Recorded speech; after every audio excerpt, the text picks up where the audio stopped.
Hello guys, நான் உங்கள் அல்கோத்தமையா. இந்த வீடியோவில் வந்து பார்த்தீங்கன்னா ஒரு ஈஸியான கொஷின் தான் கைஸ் பார்க்க போகிறோம். பார்க்க போனால் இது ரொம்பவே ஈஸியான கொஷின் தான். பட் ஏன் இந்த கொஷின் நான் எடுக்கிறேன் அப்படின்னா, இந்த மாதிரி சில கொஷின்ஸ் நம்ம பண்ணும்போது தான் ப்ரோக்ராமேட்டிக்காக சில டிப்ஸ் அண்ட் ட்ரிக்ஸ் இல்லை சில ஆப்டிமைசேஷன்ஸ் எப்படி பண்ணணும் அப்படின்றத தெரிஞ்சுக்க முடியும். ஏன்னா நம்ம காம்ப்ளெக்ஸான ப்ராப்ளம்ஸ் பண்ணும்போது ஃபுல் அண்ட் ஃபுல் ப்ராப்ளம் மட்டுமே ஃபோக்கஸ் பண்ணுறதுனால நம்ம ப்ரோக்ராமிங் லாங்குவேஜோட சில எப்படி சொல்கிறது அட்வான்ஸ்டு ஃபங்க்ஷன்ஸ் இல்லை சில விஷயங்களை எப்படி சிம்பிளாக பண்ண முடியும் அப்படின்றதெல்லாம் வந்து நம்ம யோசிக்க மாட்டோம். கஷ்டமான ப்ராப்ளமாக சால்வ் பண்ணாலே போதுன்றதுனால கோடில் நம்ம அவ்வளோவா ஃபோக்கஸ் பண்ண மாட்டோம். பட் சிம்பிளான கொஷின்ஸ் நீங்கள் பண்ணும்போது உங்களோட கோடிங்கை எப்படி இம்ப்ரூவ் பண்ணணும் ஜென்ரலாக அப்படின்றத நீங்கள் ஃபோக்கஸ் பண்ணணும். ஸோ அந்த ஆஸ்பெக்டில் வந்து பார்த்தீங்கன்னா இந்த சிம்பிளான கொஷினை எவ்வளோ எஃபிஷியண்ட்டாக மினிமல் லைன்ஸ் ஆஃப் கோடில் பண்ணலாம் அப்படின்றத நம்ம பார்க்க போகிறோம். ஆக்சுவலாக சொல்ல போனால் ஒரே ஒரு லைன் ஆஃப் கோடில் தான் இதை நம்ம சால்வ் பண்ண போகிறோம். ஆமாம் கைஸ், நிஜமாவே ஒரே ஒரு லைன் ஆஃப் கோடு தான். ஸோ அது எப்படி அப்படின்றத நம்ம பார்க்கறதுக்கு முன்னாடி கொஷின் என்ன அப்படின்றத பார்த்துடலாம். ஸோ நம்மள்ட்ட வந்து ஒரு அரே கொடுத்துருவாங்க. ஸோ கொஷின் வந்து இங்கே நீங்கள் படித்து பார்த்துக்கோங்க. பட் நான் சிம்பிளாக சொல்லிடுறேன். நம்மள்ட்ட வந்து டீட்டெயில்ஸ் அப்படின்னு ஒரு அரே கொடுத்துருவாங்க. அந்த டீட்டெயில்ஸில் உள்ள ஒவ்வொரு எலிமெண்ட்டும் வந்து ஒரு பேசஞ்சரை பற்றின ஒரு டீட்டெயில், ஓகேவா? ஸோ அந்த ஒவ்வொரு பேசஞ்சர் பற்றின டீட்டெயிலும் வந்து ஒரு ஸ்ட்ரிங்காக கொடுத்துருப்பாங்க, ஓகேவா? ஸோ ஒவ்வொரு எலிமெண்ட்டும் வந்து ஒரு 15 கேரக்டர் உள்ள ஸ்ட்ரிங்காக இருக்க போது அந்த 15 கேரக்டர் வந்து ஒரு பேசஞ்சரை பற்றின டீட்டெயில்ஸும் சொல்ல போகுது, ஓகேவா? அதில் என்னென்ன டீட்டெயில்ஸ் இருக்கும் அப்படின்னா, ஃபஸ்ட்டு 10 கேரக்டர் வந்து பார்த்தீங்க அப்படின்னா அந்த பேசஞ்சரோட ஃபோன் நம்பர், ஓகேவா? அதுக்கு அடுத்து வர ஒரு கேரக்டர் வந்து பார்த்தீங்கன்னா அந்த கேரக்டரோட அந்த பேசஞ்சரோட ஜெண்டரை சொல்ல போகுது, ஓகேவா? அதுக்கு அடுத்து வர 2 கேரக்டர், ஓகேவா? ஃபாலோயிங் 2 கேரக்டர்ஸ் வந்து என்ன பண்ண போகுதுன்னா அந்த பர்சனோட ஏஜ், பேசஞ்சரோட ஏஜை சொல்ல போகுது. கடைசி 2 கேரக்டர் வந்து என்னன்னா அந்த பர்சன் வந்து எந்த சீட்டில் உட்கார போகிறாரு அப்படின்றது. ஸோ இதை வந்து நீங்கள் ஒரு ஃப்ளைட் மாதிரியோ இல்லை ட்ரெயின் மாதிரியோ இமேஜின் பண்ணிக்கலாம், ஓகேவா?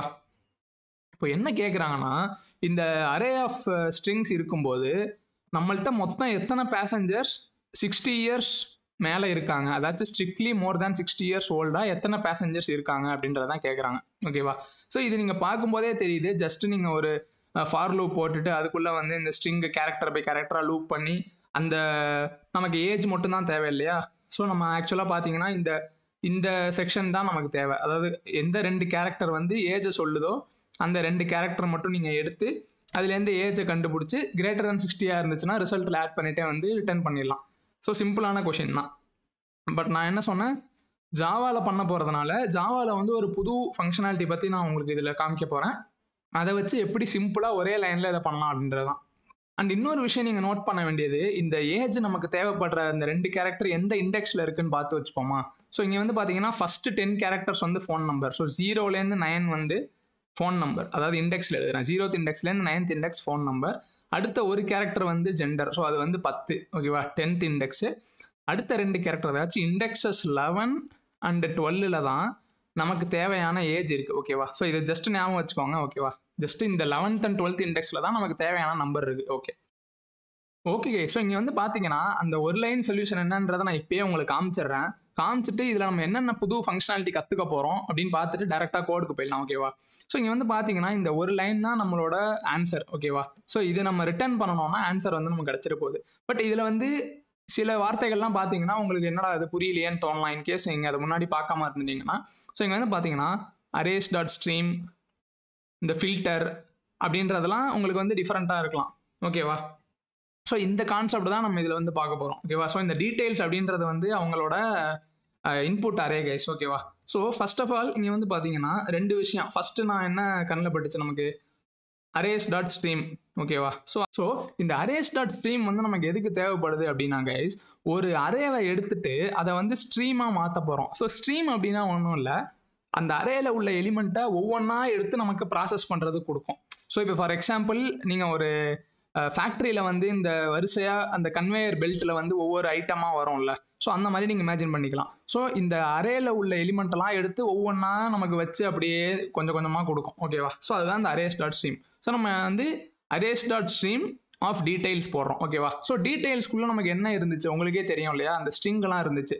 ஸோ ஒவ்வொன்றும் ஒரு ஸ்ட்ரிங், ஓகேவா? ஸோ இது வந்து string 1 வச்சுப்போம், string 2 வச்சுப்போம், string 3. ஸோ இந்த 3 ஸ்ட்ரிங்கை தான் இந்த டீட்டெயில்ஸ்னு வச்சுப்போமே.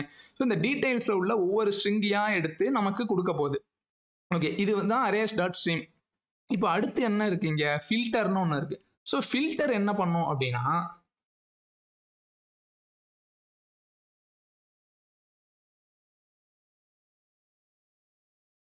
ஸோ இந்த ஃபில்டர் அப்படின்றது என்ன பண்ணும் அப்படின்னா, நம்ம அரேல நிறைய எலிமெண்ட்ஸ் இருக்குது.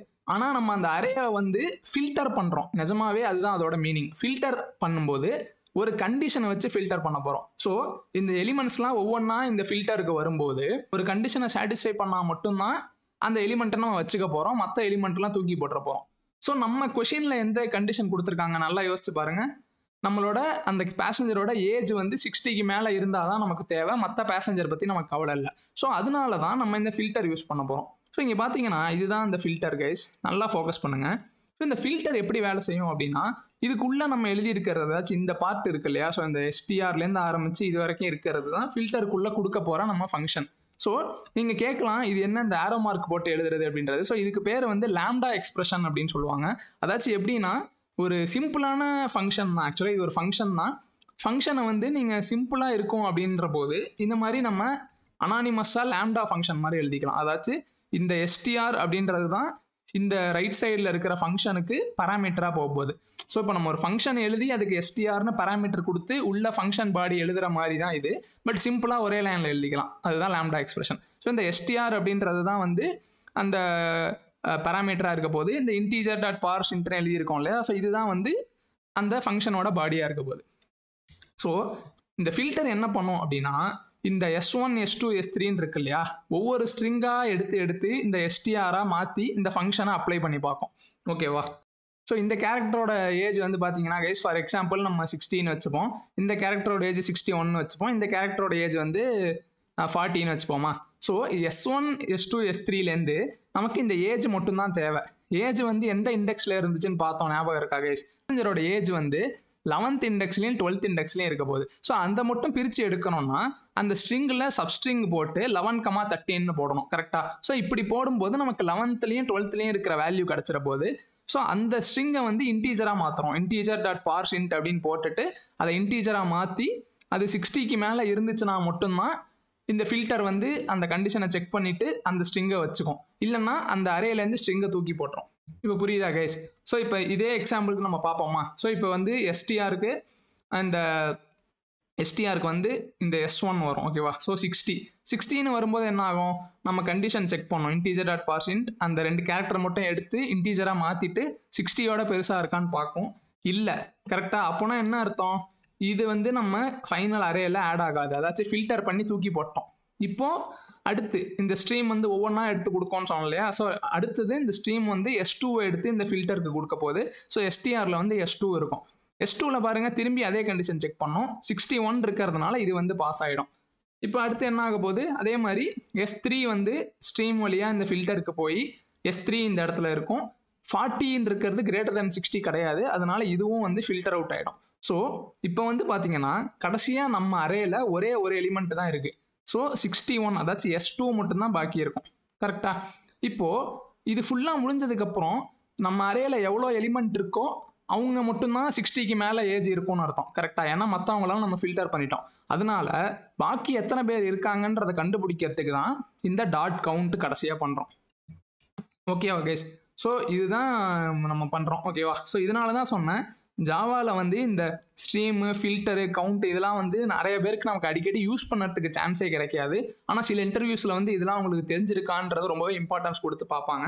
ஸோ அதனால தான் இங்கே வந்து பார்த்தீங்கன்னா இதை வச்சு பண்ணலாம்னு நினச்சேன். ஸோ ஒரே லைனில் இந்த ப்ராப்ளமாக நம்ம சால்வ் பண்ணலாம். ஸோ ஃபஸ்ட்டு ஒவ்வொரு எலிமெண்ட்டாக ஸ்ட்ரீம் பண்ண போகிறோம். ஸ்ட்ரீம் பண்ண எலிமெண்ட்டெல்லாம் ஃபில்டருக்கு கொடுத்து நம்ம கண்டிஷன் சாட்டிஸ்ஃபை ஆகிறத மட்டும் தான் வச்சுக்கிட்டு மற்றதெல்லாம் தூக்கி போட்டுற போகிறோம். அப்புறம் கடைசியாக கவுண்ட் பண்ணி எவ்வளோ ஆன்சர் இருக்குது அப்படின்றத மட்டும் ரிட்டர்ன் பண்ண போகிறோம். ஸோ அதுதான் நம்மளோட ஆன்சர். ஓகேவா கைஸ்? ஸோ இப்போ வந்து நம்ம time complexity and space complexity பார்த்துடலாம். ஸோ இதை நீங்களே கெஸ் பண்ணலாம் கைஸ். ரொம்ப சிம்பிள் தான். ஸோ டைம் வந்து பார்த்தீங்கன்னா ஆக்சுவலி லீனியர் டைம் காம்ப்ளெக்சிட்டி தான். கரெக்டாக. ஏன் லீனியர் அப்படின்னா நம்ம வந்து என்னதான் ஒரே லைனில் போட்டிருந்தாலும் இதோட ஆக்சுவல் லாஜிக் வந்து லூப்பில் நடக்கிற மாதிரி தான் நடக்க போகுது. அதாச்சும் ஒவ்வொரு ஸ்ட்ரிங்காக லூப் பண்ணி அந்த ஸ்ட்ரிங்கில் உள்ள அந்த கேரக்டரை மட்டும் எடுத்து பார்க்க போகுது. ஓகேவா. ஸோ அதனால வந்து பார்த்தீங்க அப்படின்னா இது வந்து லீனியர் டைம் காம்ப்ளெக்சிட்டி தான். ஸ்பேஸ் காம்ப்ளெக்சிட்டி அப்படின்னு பார்த்தீங்கன்னா கைஸ் அது மாதிரி நம்ம வந்து இங்கே ஸ்பேஸும் எதுவும் யூஸ் பண்ணல கைஸ். ஸோ ஸ்பேஸ் வந்து பார்த்தீங்கன்னா கான்ஸ்டன்ட் ஸ்பேஸ் காம்ப்ளெக்சிட்டி தான் வரப்போகுது. சரி வாங்க கோடுக்கு போயிடலாம். Okay guys. ஸோ இங்கே வந்து அந்த கோட் இருக்குது. நான் ஏற்கனவே சொன்ன மாதிரி ஜஸ்ட் ஒரு லைன் தான். நான் அதை காப்பி பேஸ்ட் மட்டும் பண்ணிக்கிறேன். நம்ம இதை ஏற்கனவே எக்ஸ்ப்ளனேஷன் பார்த்துட்டோம். முதல்ல அதை ஸ்ட்ரீம் பண்ணுறோம். ஸ்ட்ரீம் பண்ணிவிட்டு ஃபில்டர் பண்ணி ஒவ்வொரு எலிமெண்ட்டாக எடுக்கிறோம். அப்புறம் எவ்வளோ கவுண்ட் இருக்குன்னு பார்க்குறோம். ஸோ இதை வந்து ரிட்டர்ன் பண்ணணும் கரெக்டாக. ஸோ இதை ரிட்டர்ன் பண்ணும்போது ஆக்சுவலாக இதோட இந்த டாட் கவுண்ட் வந்து என்ன ரிட்டர்ன் பண்ணோம்னா ஒரு லாங் டேட்டா டைப்பை ரிட்டர்ன் பண்ணணும். ஓகேவா? ஆனால் நமக்கு வந்து இன்டீஜர் தான் ரிட்டர்ன் பண்ணணும். ஸோ அதனால நம்ம டைப் கேஸ்ட் பண்ணிக்கலாம். ஓகே, ஸோ இதை சப்மிட் பண்ணுறேன்.